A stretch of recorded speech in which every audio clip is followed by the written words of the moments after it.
Hi കൂട്ടുകാരെ, ഇന്നത്തെ എപ്പിസോഡിൽ ശ്യാമ ശാരിയുടെ കുഞ്ഞിന്റെ പേരിൽ അവിടെ അടയ്ക്കേണ്ടിയിരുന്ന ബില്ലിനെ കുറിച്ചും ഹോസ്പിറ്റലിൽ ബില്ലടച്ചില്ലെങ്കിൽ ഉടനെ തന്നെ ഇൻക്യുബേറ്ററിൽ നിന്ന് കുഞ്ഞിനെ മാറ്റുമെന്നും ഇങ്ങനെയുള്ള പണം ചെലവഴിക്കാൻ നിവൃത്തിയില്ലാത്തവർ ഏതെങ്കിലും ഗവൺമെന്റ് ഹോസ്പിറ്റലോ താലൂക്ക് ഹോസ്പിറ്റലോ ഒക്കെയാണ് പ്രസവിക്കേണ്ടതെന്നും അങ്ങനെയാണെങ്കിൽ അവിടെ വരാന്തയിലോ മറ്റോ ആണെങ്കിൽ പോലും പ്രസവം നടത്തി കഴിഞ്ഞാൽ കുറച്ച് ദിവസം കഴിയുമ്പോഴേക്ക് വീട്ടിൽ പോകാൻ കഴിയുമായിരുന്നു എന്നൊക്കെ ശ്യാമ പറയുന്നു. ഇതെല്ലാം കേട്ട് കഴിഞ്ഞതും ദേഷ്യത്തോടെ അരികിൽ നിന്ന് രോഹിത് പറഞ്ഞു, ശ്യാമ മതി, നീ കൂടുതലൊന്നും സംസാരിക്കണ്ട.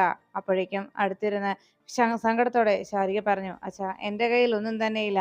കെട്ടുതാലി പോലും ഊരി വാങ്ങിച്ചിട്ടാണ് രാജീവേട്ടന്റെ അമ്മ എന്നെ പടിയിറക്കി വിട്ടത്.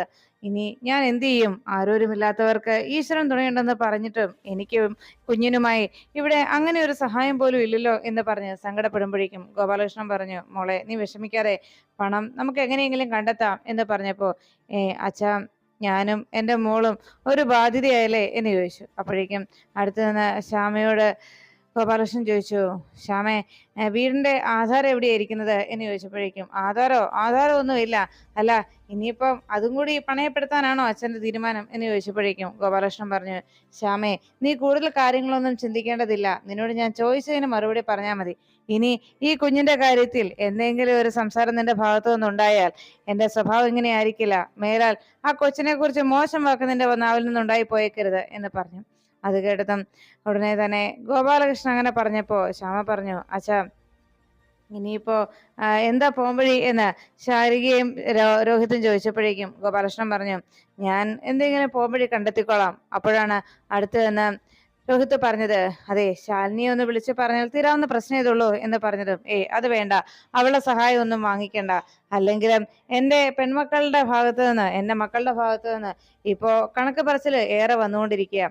എനിക്ക് ഇവരെ നോക്കാനൊന്നും സാധിച്ചില്ല. അത് ശരിയാണ്. ഇവരുടെ ചെറുപ്പകാലത്ത് ഞാൻ ഇവരെ, എന്റെ 3 പെൺമക്കളെയും ഒരു രീതിയിലും ശ്രദ്ധിച്ചിരുന്നില്ല എന്നത് തന്നെയാണ് സത്യം. അവരെ വേണ്ട വിധത്തിൽ പഠിപ്പിക്കാനോ അവർക്ക് നല്ലൊരു ഭാവി ഉണ്ടാക്കി കൊടുക്കാനോ എനിക്ക് കഴിഞ്ഞില്ല.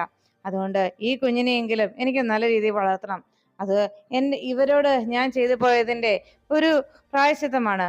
അതുകൊണ്ട് ഈ കുഞ്ഞിന് വേണ്ട കാര്യങ്ങൾ ഞാൻ തന്നെ ചെയ്തോളാം എന്ന് ഗോപാലകൃഷ്ണൻ അറിയിച്ചു.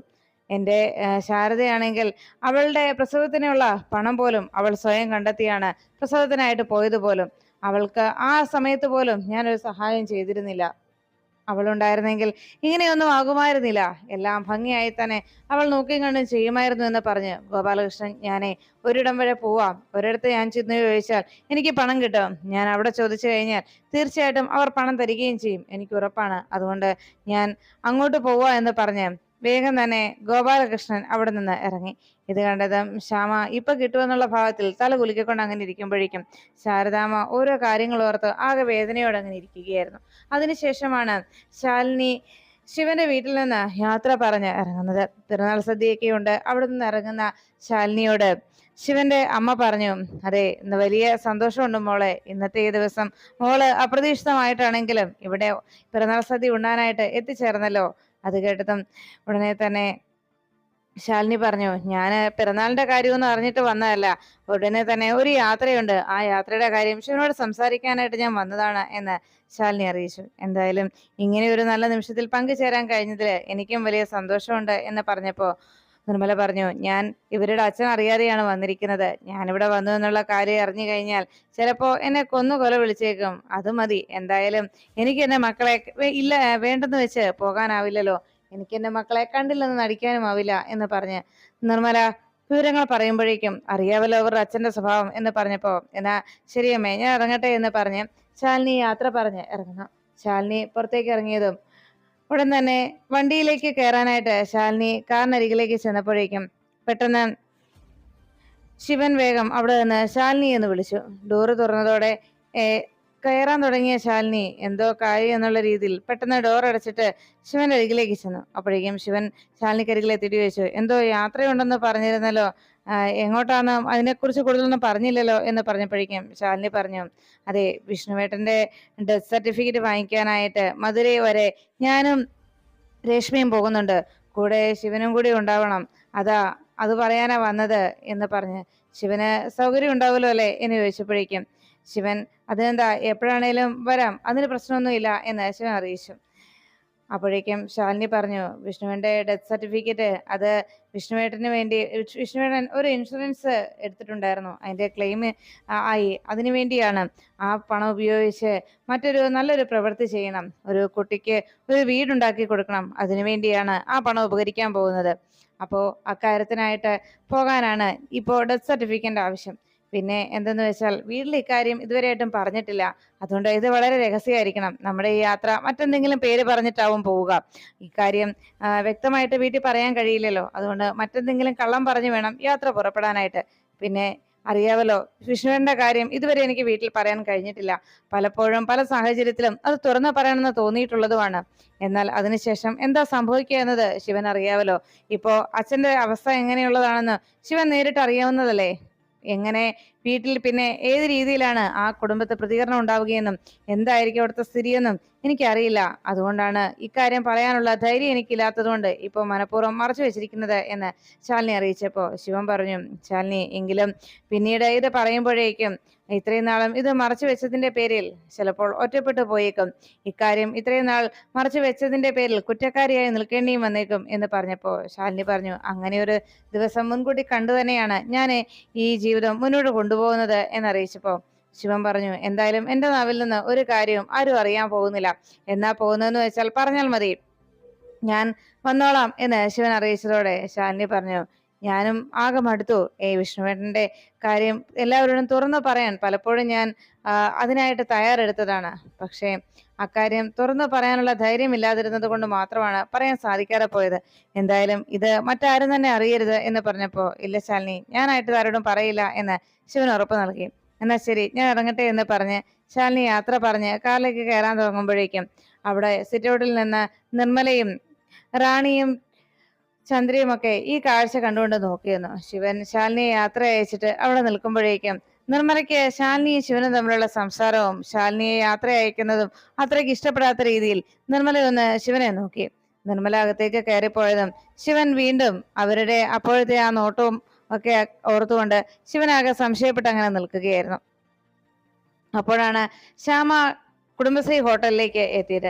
അവിടേക്ക് വന്നപ്പോ ശാന്തി ചോദിച്ചു, അല്ല എന്തായി, ഇന്ന് ഹോസ്പിറ്റലിലേക്ക് ഭക്ഷണം കൊണ്ടുപോകണ്ടേ എന്ന് ചോദിച്ചപ്പോഴേക്കും ശ്യാമ പറഞ്ഞു, രോഹിത് വരുവാണെങ്കിൽ കൊടുത്തയക്കാം, എല്ലാത്തിനും പണം വേണ്ടേ പുറത്തുനിന്ന് മേടിക്കാനായിട്ടാണെങ്കിൽ തന്നെ എന്ന് പറഞ്ഞ് ശ്യാമ അവിടുത്തെ വിവരങ്ങളൊക്കെ അറിയിച്ചു. ഇപ്പോ കുഞ്ഞിനെ ഇൻക്യുബേറ്ററിൽ നിന്ന് മാറ്റാനായിട്ട് അവർ ധൃതി കൂട്ടുകയാണ്. അവിടെ പണം അടച്ചില്ലെങ്കിൽ ഉടനെ തന്നെ കുഞ്ഞിനെ അതിൽ നിന്ന് മാറ്റുമെന്നാണ് അവർ പറഞ്ഞിരിക്കുന്നത്. ഇനിയിപ്പോ എന്താകുമെന്ന് അറിയത്തില്ല. ഈ 1 രൂപ പോലും കയ്യിലില്ലാത്ത അവസ്ഥയായി പോയില്ലേ. അച്ഛൻ ചെന്ന് കടം ചോദിച്ചു കഴിഞ്ഞാൽ ആരാ പണം കൊടുക്കുക? അച്ഛൻ ഇതുപോലൊരു അവസ്ഥയിൽ, അതും അച്ഛന് യാതൊരു രീതിയിലോ വരുമാന മാർഗവും ഇല്ലാത്തപ്പോ ആരെങ്കിലും ഒരാൾ അച്ഛൻ കടം ചോദിച്ചാൽ കൊടുക്കാൻ തയ്യാറാകുമോ എന്നൊക്കെ ചോദിച്ച് ശ്യാമ ഗോപാലകൃഷ്ണൻ പണത്തിനായിട്ട് പോയിരിക്കുന്ന വിവരമൊക്കെ അറിയിച്ചു. ഇതെല്ലാം കേട്ട് കഴിഞ്ഞതും, നിങ്ങളുടെ അച്ഛന്റെ പിടിപ്പുകേട് കൊണ്ട് തന്നെയാണ് ഇപ്പോ ഇതെല്ലാം സംഭവിച്ചത്, അതെനിക്ക് ഉറപ്പാണ്, ഞാൻ അങ്ങനെ പറയുകയുള്ളൂ. പക്ഷേ ആ ഒരു കാര്യത്തിൽ നിങ്ങളുടെ അമ്മ വ്യത്യസ്തയാണ്. കാരണം ഇവിടെ എന്ത് കാര്യത്തിനും ശാരദാമ്മയ്ക്ക് ഒരു മുൻകരുതൽ ഉണ്ടായിരുന്നു. അപ്പോഴേക്കും ശ്യാമ പറഞ്ഞു, ഇത് ഇന്നോ ഇന്നലെയോ ഒന്നും അല്ലല്ലോ ശാരികച്ചിക്ക് ഒരു ആവശ്യം വരുമെന്നുള്ള കാര്യം അറിഞ്ഞത്.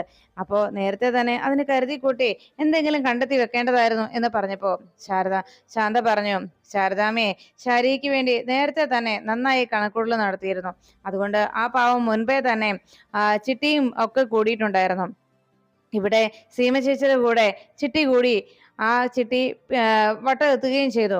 ഓരോ തവണ ഓരോ മാസവും ശാരികയ്ക്ക് നല്ല സുഖപ്രസവത്തിന് വേണ്ടിയും പ്രസവത്തിന്റെ ആവശ്യത്തിലേക്കുമായിട്ട് ചിട്ടി കൂടി അത് വട്ടമെത്തുകയും ചെയ്തതാണ്. അത് വാങ്ങിച്ചില്ലെന്നേ ഉള്ളൂ. പ്രസവ സമയത്ത് എന്തെങ്കിലും ആവശ്യം വരുമ്പോൾ അപ്പോൾ മേടിക്കാനായിട്ട് ആ പണം സീമ ചേച്ചിയുടെ കയ്യിൽ തന്നെ വെച്ചിരിക്കുകയാണ് എന്ന് പറഞ്ഞപ്പോ ഉടനെ അതിശയപ്പെട്ടുകൊണ്ട് ശ്യാമ ശാന്തയുടെ അരികിലേക്ക് എന്നിട്ട് ചോദിച്ചു, അല്ല അപ്പോ ആ പണം സീമ ചേച്ചിയുടെ കയ്യിൽ ഉണ്ടെന്നാണോ ശാന്ത ചേച്ചി പറയുന്നത്? അതെ, ആ പണം ഗോപാലേട്ടന്റെ കയ്യിലേക്ക് കൊടുത്തെന്നായിരിക്കും ഞാൻ വിചാരിച്ചിരുന്നത്. അപ്പൊ സീമ ചേച്ചിയുടെ കയ്യിൽ തന്നെയാ, അപ്പൊ ഗോപാലേട്ടന്റെ കയ്യിൽ കൊടുത്തിട്ടില്ലല്ലേ എന്ന് പറഞ്ഞു. എന്തായാലും ശ്യാമ ഒരു കാര്യം ചെയ്യേ, സീമ ചേച്ചിനെ ഒന്ന് വിളിച്ചു നോക്ക്, സീമ ചേച്ചി പണം കൊണ്ടുവന്ന് തരും എന്ന് പറഞ്ഞു. അല്ല മോളെ, വൈകുന്നേരത്തേക്ക് പലഹാരം ഉണ്ടാക്കുന്നതിനുള്ള മാവ് ഇങ്ങ് എടുത്തു തരികയാണെങ്കിൽ ഞാനത് കുഴച്ചു വെച്ചേക്കായിരുന്നു എന്ന് പറഞ്ഞുകൊണ്ട് ശാന്ത ജോലി ചെയ്യാൻ പോയപ്പോഴേക്കും ശ്യാമ പറഞ്ഞു, അതെ ശാന്തേച്ചി, ഇക്കാര്യം ഒരു കാരണവശാലും ആരോടും പറയാൻ നിൽക്കണ്ട. അറിയാവല്ലോ, അച്ഛന്റെ കയ്യിലേക്ക് ഇപ്പൊ ഈ ചിട്ടിയുടെ പണം കിട്ടിക്കഴിഞ്ഞാൽ അത് ഏത് വിധത്തിലാണ് അച്ഛൻ ചെലവഴിക്കാന്ന് അച്ഛന് യാതൊരു ഊഹവും ഇല്ല. അതുകൊണ്ട് തൽക്കാലം ഈ ചിട്ടിയുടെ കാര്യം ആരോടും പറയാൻ നിൽക്കണ്ട. ഇത് കാര്യം പോലെ ഞാൻ തന്നെ കൈകാര്യം ചെയ്തോളാം എന്ന് ശാന്തേശിയോട് ശ്യാമ പറഞ്ഞു. അതിനെന്താ മോളെ, ഞാൻ ആരോടും പറയുന്നില്ല. മോള് വേഗം ചെന്ന് ആ പണം സീമ ചേച്ചിയുടെ കയ്യിൽ നിന്ന് മേടിക്കാൻ നോക്ക് എന്ന് പറഞ്ഞു. ഞാൻ പോയി വാങ്ങിച്ചോളാം, പക്ഷെ ഇക്കാര്യം ഇപ്പൊ ആരോടും പറയാതിരിക്കുന്നതാണ് നല്ലത് എന്ന് പറഞ്ഞ് ശ്യാമ മനഃപൂർവ്വം ശാന്തേശി ഈ പണത്തെക്കുറിച്ച് ആരോടും ഒരു രീതിയിലും പറയരുതെന്നുള്ള ദുരുദ്ദേശം മനസ്സിൽ വെച്ച് അതിനായി ശാന്തയെ നിർബന്ധിച്ചു കൊണ്ടിരുന്നു. എന്നാ ഞാൻ പോയി മാവ് എടുത്തിട്ട് വരാമെന്ന് പറഞ്ഞ് ശ്യാമ വേഗം വീടിനകത്തേക്ക് കയറിയപ്പോഴേക്കും ശാന്തയ്ക്കാകെ സംശയമായി. അല്ല, എന്തിനായിരിക്കും ശ്യാമ ഇക്കാര്യം ആരോടും പറയരുതെന്ന് വീണ്ടും വീണ്ടും ആവർത്തിച്ച് പറഞ്ഞത്? എന്തെങ്കിലും ദുരുദ്ദേശം ഉണ്ടാവുമോ? എന്തെങ്കിലും ആവട്ടെ, അവരുടെ അമ്മ ഉണ്ടാക്കിയ പണം, അവരുടെ പണം, അതിപ്പോ ഏത് രീതിയിൽ ചെലവഴിച്ചാൽ എന്താ? ഞാനതിലൊന്നും വലിയ ശ്രദ്ധ ചെലുത്തേണ്ട കാര്യമില്ലല്ലോ എന്ന് പറഞ്ഞ് ശാന്ത അത് മറന്നു കളഞ്ഞ പോലെ അങ്ങനെ ഇരിക്കുമ്പോഴേക്കും ശ്യാമ അകത്തേക്ക് കയറിയപ്പോഴും ശ്യാമയുടെ മനസ്സിൽ മുഴുവൻ ശാന്ത പറഞ്ഞ വാക്കുകളായിരുന്നു. ശാരദാമ്മ മുൻകൂട്ടി 1,00,000 രൂപ ചിട്ടി പിടിച്ച് വെച്ചിട്ടുണ്ടെന്നും അത് ശാരികയുടെ പ്രസവത്തിന് വേണ്ടി മാറ്റി വെച്ചിരിക്കുന്നതാണെന്നും ഒക്കെയുള്ള ആ വാക്കുകൾ ശ്യാമയുടെ മനസ്സിനെ വല്ലാതെ അലട്ടി. ശ്യാമ അകത്തേക്ക് പോയതിലും ശ്യാമ അങ്ങനെ ആവർത്തിച്ച് പറഞ്ഞതിലുമൊക്കെ വല്ലാത്ത സംശയമായിരുന്നു ആ സമയത്ത് ശാന്തയ്ക്ക് തോന്നിയത്. ശരിക്കും ഇനി എന്തെങ്കിലും കാര്യം ഉണ്ടാവുമോ ആ പണത്തിന്റെ പേരിൽ? എന്തായാലും ആ ഗോപാലേട്ടനെ പറഞ്ഞിട്ട് കാര്യമില്ല. ശാരദാമ്മ ഉണ്ടായിരുന്നപ്പോ എങ്ങനെ കൊണ്ടു നടന്ന കുടുംബമായത്. എന്നിട്ട് ഇപ്പൊ ആ പാവത്തിന്റെ അവസ്ഥ. പക്ഷെ ഗോപാലേട്ടൻ ഇപ്പം ഈ ഹോട്ടല് പഴയതുപോലെ തന്നെ ശാരദാമ്മ ഉണ്ടായിരുന്നപ്പോ എങ്ങനെയാണോ കൊണ്ടുപോയിക്കൊണ്ടിരുന്നത് ആ രീതിയിൽ കൊണ്ടുപോകാനായിട്ട് ഗോപാലേട്ടനും ഇപ്പോൾ ശ്രമിക്കുന്നുണ്ട്. അതിന് സാധിക്കുന്നുമുണ്ട്. എന്തായാലും ആ മനുഷ്യനിപ്പോ നന്നായി ഹോട്ടലിൽ ശ്രദ്ധിക്കാനൊക്കെ തുടങ്ങി. ഇനി ആ മനുഷ്യനെയും ഈ പിള്ളേരെല്ലാരെയും ചേർന്ന് ചീത്തയാക്കോ എന്തോ എന്ന് ആലോചിച്ച് ശാന്ത തന്റെ ജോലിയിൽ തുടർന്നു. അപ്പോഴാണ് സോമശേഖരനും സംഘവും കൂടി ഒരു ഗുണ്ടയെ പിടികൂടാനായിട്ട് ഗുണ്ടകളെയും ഒരു ഗുണ്ടയും മറ്റു ചെറിയ ഗുണ്ട നേതാക്കന്മാരെയൊക്കെ പിടികൂടാനായിട്ട് ഒരു ബറ്റാലിയൻ പോലീസുമായിട്ട് ഒരു ജീപ്പ് പോലീസുമായിട്ട് വേഗം തന്നെ ആ മാർക്കറ്റ് ലക്ഷ്യം വെച്ച് പോകുന്നത്. ഇതിനിടയിൽ കൂടെ ഉണ്ടായിരുന്ന ഒരു കോൺസ്റ്റബിൾ ചോദിച്ചു, സാറിന്റെ ഈ കൂളിംഗ് ഗ്ലാസ് പുതിയതാണോ എന്ന് ചോദിച്ചപ്പോ, അതെ, ഇതെന്റെ പെങ്ങളുടെ മകൻ ഗൾഫിൽ നിന്ന് വന്നപ്പോ കൊണ്ടുവന്നതാ എന്ന് പറഞ്ഞു. കൊള്ളാം, നല്ല ലുക്കുണ്ട് സാറേ, കണ്ടിട്ട് നല്ല ഭംഗിയുണ്ട് എന്നൊക്കെ അവർ പറഞ്ഞു. അല്ല സാറേ, ഇപ്പൊ നമ്മൾ അങ്ങോട്ട് മാർക്കറ്റിലേക്ക് ചെന്ന് കയറിയാലേ ആ ജോൺസനെ കിട്ടുമെന്ന് തോന്നുന്നുണ്ടോ എന്ന് ചോദിച്ചത്. അവനെ പിടികൂടാന്നല്ലേ നമ്മൾ പോകുന്നത്.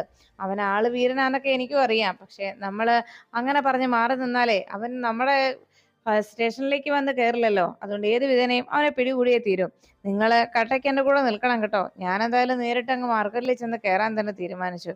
നിങ്ങളും കൂടെ തന്നെ ഉണ്ടാവണേ.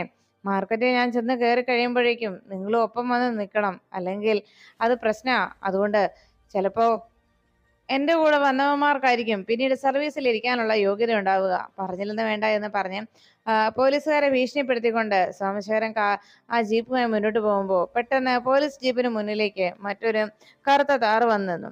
ഇത് കണ്ടതും ആറാത് എന്ന് ചോദിച്ചിട്ട് സോമശേഖരൻ ദേഷ്യത്തോടെ ജീപ്പിൽ നിന്ന് പുറത്തേക്ക് ഇറങ്ങിയതും മുന്നിൽ നിന്ന മറ്റൊരു ജീപ്പിൽ നിന്ന് ശിവൻ പുറത്തേക്ക് ഇറങ്ങി വന്നിട്ട് പറഞ്ഞു, അതെ സോമശേഖരോ, എന്താ എങ്ങോട്ടാ ഈ പടപ്പുറപ്പാട്?